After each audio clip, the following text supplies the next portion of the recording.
प्रश्न है कि एक अवतल दर्पण की वक्रता त्रिज्या 60 सेंटीमीटर है। दर्पण से 60 सेंटीमीटर की दूरी पर एक वस्तु स्थित है, तो बनने वाले प्रतिबिंब की स्थिति तथा प्रकृति ज्ञात कीजिए। तो सॉल्व करते हैं इसको। तो यहाँ पर दिया गया है अवतल दर्पण की वक्रता त्रिज्या।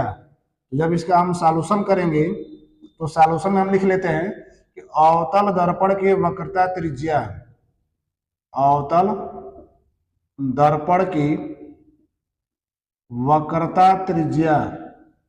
तो वक्रता त्रिज्या आपको दिया गया है, तो वक्रता त्रिज्या को दिखाते कैसे हैं? आर से। आर बराबर कितना दे दिया है? 60 यानी 60 centimetre.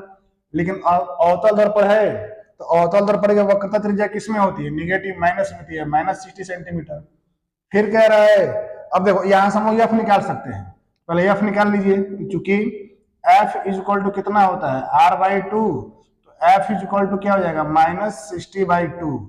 F is equal to हो जाएगा -30 सेंटीमीटर। अब देखते हैं यहाँ पे कह रहा है कि दर्पण से 60 सेंटीमीटर दूरी पर एक वस्तु स्थित है।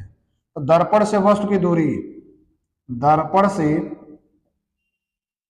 वस्तु की दूरी, वस्तु की दूरी किसे दिखाते हैं? यू से। तो यू बराबर कितना हो जाएगा? 60 सेंटीमीटर। लेकिन यू किस में रहता है? माइनस में। तो ये हो जाएगा -60 सेंटीमीटर।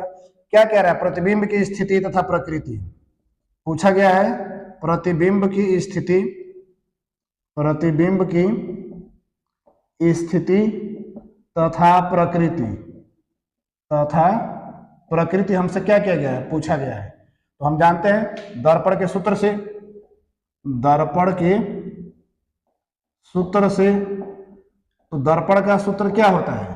तो दर्पण का सूत्र हम लोग पढ़े होंगे। ये होता है 1/f is equal to 1/v plus 1/u। जो भी वैल्यू दिया है रख दीजिए।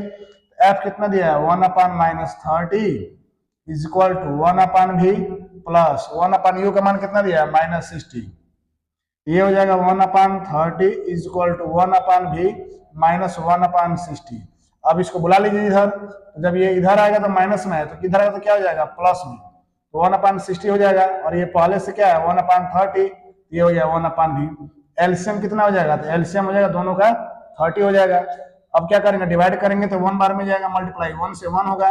30 से डिवाइड करेंगे 2 टाइम्स जाएगा, और 2 का 1 मल्टीप्लाई करेंगे क्या हो जाएगा? 2 इज इक्वल टू 1/v। हटा लेते हैं इसको। तो ये कितना हो जाएगा? -1 कितना? 60 इज इक्वल टू 1/v। तो v इज इक्वल टू कितना हो जाएगा? -60 सेंटीमीटर। ठीक है। यानी हमसे पूछा था प्रतिबिंब की स्थिति, तो माइनस बन रहा है।